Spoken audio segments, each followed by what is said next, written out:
In this world of strife and sorrow, great things happen. I know you may be wondering, why do I say that? Well, it's because no matter what's going on in this world, great things do happen.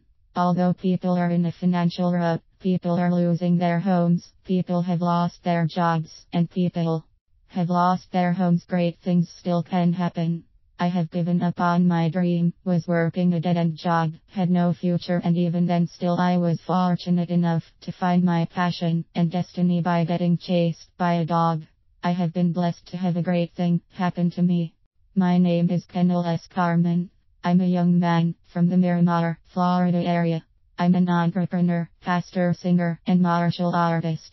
But 3 years ago that wasn't the case. I had no idea what I wanted out of life. My money was very, very low. I worked a dead-end job and was living life aimlessly. I didn't really have anyone or anything to live for.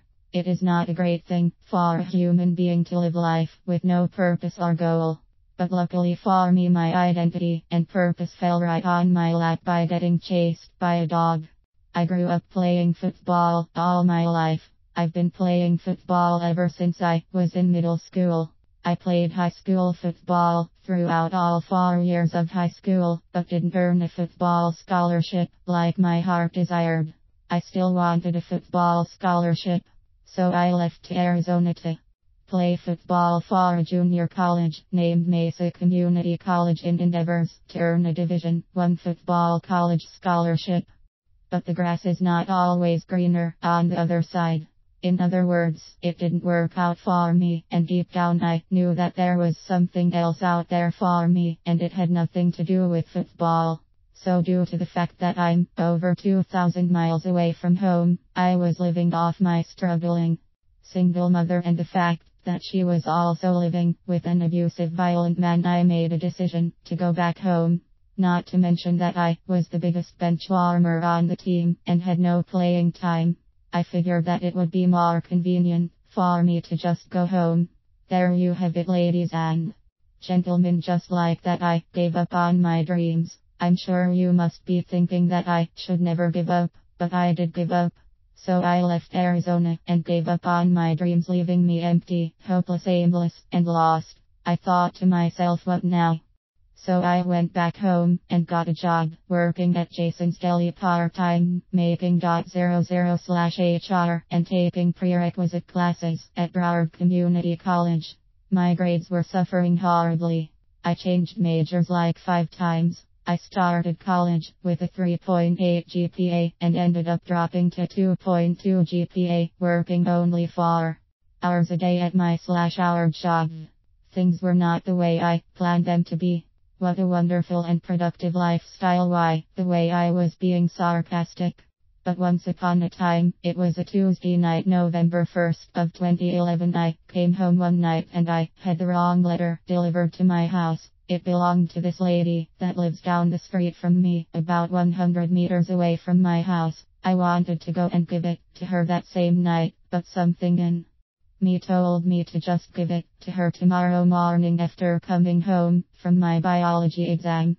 I did just that. I went to school the next morning to take my biology test and came home that morning. As I pulled up in my driveway and had the letter with me to give to the lady, I parked my car at home and decided to walk over there, and lo and behold, she was outside with her dogs, and I was like, cool, even better.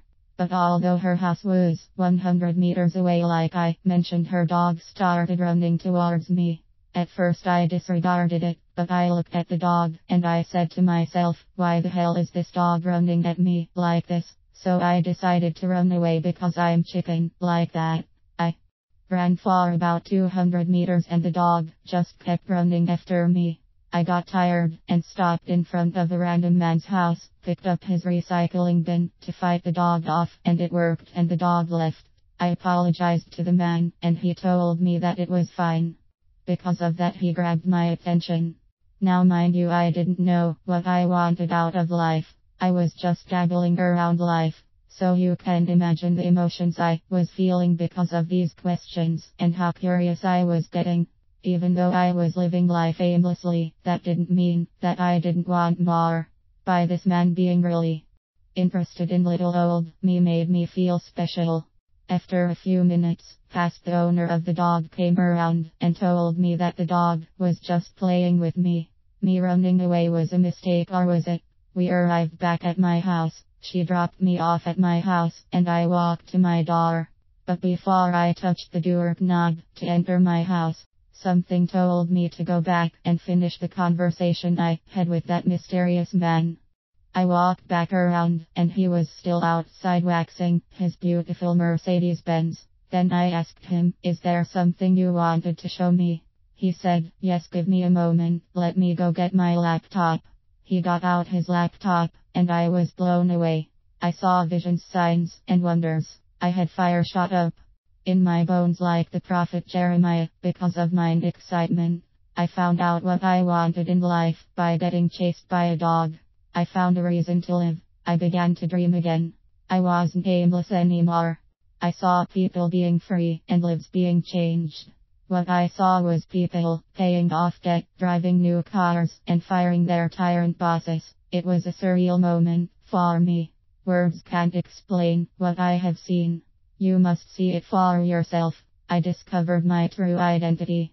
All I can say is that curiosity can make you rich, and great things do happen in this world. If great things can happen to me, then great things can happen to you. Since I was blessed to see what I saw, you will be blessed too. But you must want the blessing.